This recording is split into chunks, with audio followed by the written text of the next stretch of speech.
سورۃ الرحمن عروس القرآن، یہ سورہ رحمان جو ہے یہ قرآن کی دلہن ہے۔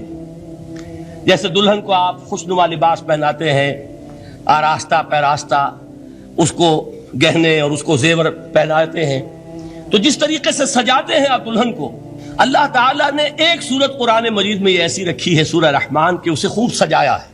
بہرحال قرآن کے الفاظ کا جو حسن ہے، جہاں تک حسن معنوی ہے وہ تو ہر لفظ میں ہے، لیکن یہ حسن ظاہری، حسن صوتی، حسن لفظی، یہ اپنے کلائمیکس پر آپ کو نظر آئے گا سورہ رحمان میں۔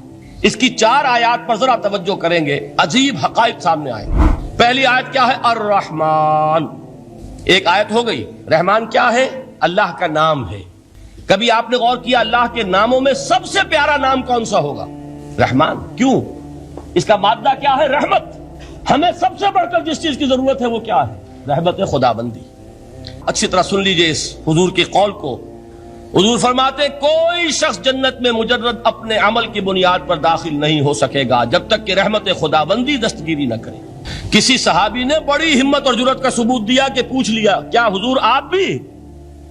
جب آپ نے فرمایا کوئی شخص داخل نہیں ہو سکتا جنت میں محض اپنے عمل کی بنیاد پر جب تک کہ رحمت خدا بندی جو ہے وہ دستگیری نہ فرمائے۔ پوچھا گیا کیا آپ بھی؟ آپ نے فرمایا ہاں میں بھی۔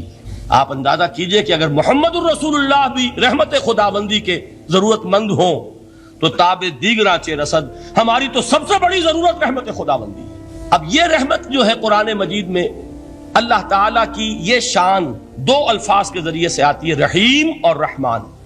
اور کوئی مادہ نہیں ہے جس سے 2 نام بنتے ہوں اللہ کے، لیکن یہ مادہ ہے واحد رحمت کا کہ جس سے رحمان بھی ہے رحیم بھی ہے۔ رحیم صفت مشبہ ہے، رحمت دائم ہو جائے گی، مستقل ہوگی تو رحیم کہیں گے۔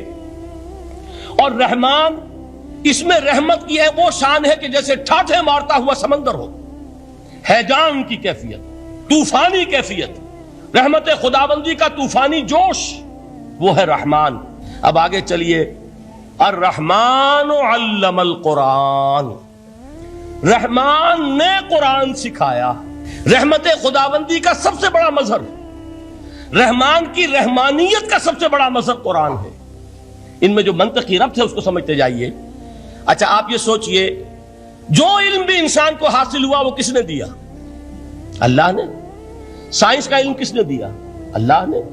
علم آدم الاسماء کلہا، وہ علم الاسماء جو حضرت آدم کو دے دیا گیا تھا ازل میں، یہ اسی کا ظہور ہے، یہ اسی کی ایکسفولیشن ہے جو ہو رہی ہے اور ہوتی رہے گی ابھی۔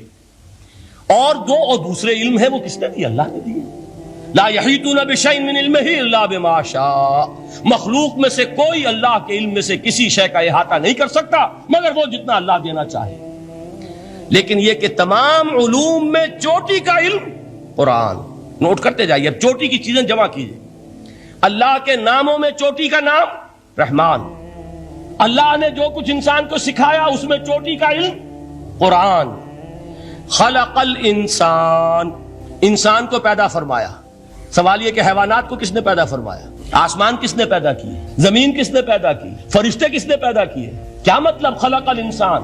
اس کی تمام مخلوقات میں اس کا کلائمیکس، اس کی تخلیق کی معراج، اس کے تخلیق کا نقطہ عروج انسان ہے۔ یہ ہے کہ جو مسجود ملائک بنا ہے۔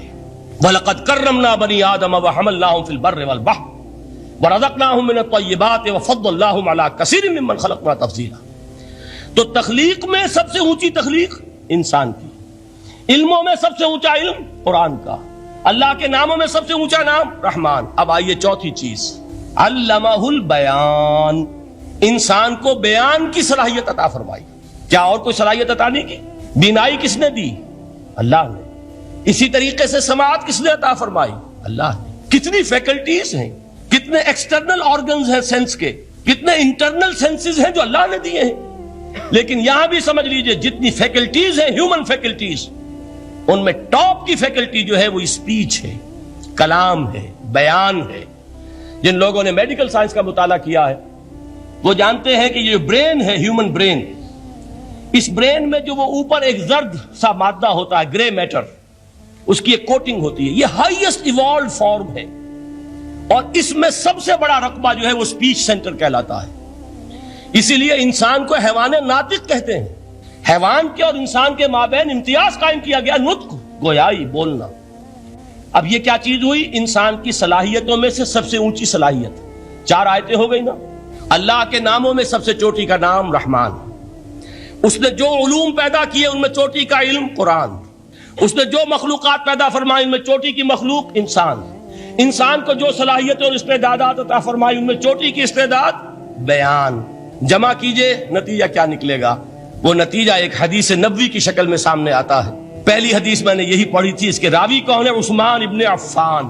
میں حیران ہوتا ہوں، وہ قافیہ یہاں بھی موجود ہے، رحمان قرآن، بیان انسان، عثمان عفان، باپ کا نام بھی اسی وزن پر ہے، عثمان ابن عفان۔ عن عثمان ابن عفان رضی اللہ تعالی عنہ قال قال رسول اللہ صلی اللہ علیہ وسلم، حضرت عثمان شہید مظلوم ذو النورین رضی اللہ تعالی عنہ فرماتے ہیں کہ اللہ کے رسول صلی اللہ علیہ وسلم نے فرمایا، خیرکم من تعلم القرآن وعلمہ، تم میں سے بہترین لوگ وہ ہیں جو قرآن سیکھیں اور سکھائیں۔ قوت بیان جو تمہاری ٹاپ فیکلٹی ہے، اس کا استعمال کسی گھٹیا کام کے لیے نہیں ہونا چاہیے۔ دیکھیے اردو میں محاورہ ہے کہ توپ سے مکھی نہیں ماری جاتی، توپ بنائی گئی ہے کسی بڑی شے کے لیے، مکھی مارنے کے لیے توپ استعمال نہیں ہوتی۔ یہ قوت بیان جو ہے، جو ٹاپ موسٹ فیکلٹی ہے ہیومن جو فیکلٹیز ہیں ان میں سے، اس کا استعمال بھی ٹاپ موسٹ ہونا چاہیے۔ قرآن کو بیان کرو، وہ جیسے کہ علامہ اقبال نے کہا ہے، بلکہ غالباً ان کے قبر پر آس پاس جو اشعار لکھے ہوئے ان میں سے ایک یہ بھی ہے، اگر یک قطرہ خونداری، اگر مشتے پرے داری، بے آبامن تو آموزم طریق شاہ بازی را، اگر تمہارے اندر ایک قطرہ بھی خون کا ہے اور مٹھی بھر بھی پر اگر اللہ نے دیے ہیں تو اے میرے پاس آؤ کہ میں تمہیں شاہبازی کے طریقے سکھاؤں۔ اسی طرح جان لیجئے، اگر اللہ نے قوت گویائی عطا فرمائی، اگر اللہ نے تمہیں حیوان ناطق بنایا، اگر اللہ تعالیٰ نے تمہیں یہ صلاحیت عطا فرمائی، اس صلاحیت کا مصرف دنیا کو نہ بناؤ، اس صلاحیت کا مصرف اللہ کے کلام کو پھیلانے پر اس کو صرف کرو۔ خیرکم من تعلم القرآن وعلمہ، خیر جب لفظ آتا ہے بغیر من کے، ورنہ تو آتا خیر من ہو تو یہ ہوگی کمپیریٹو جو ایک ایڈجیکٹو جو ہوتی ہے، لیکن یہ سپرلیٹو ڈگری ہے جب بغیر من کے ہوگا۔ خیرکم، دی بیسٹ امنگسٹ یو، جو تم میں بہترین لوگ ہیں وہ کون ہیں؟ من تعلم القرآن وعلمہ، جو قرآن سیکھیں اور سکھائیں، قرآن پڑھیں اور اسے بیان کریں۔ آج جان لیجئے سب سے بڑی ضرورت اس بات کی ہے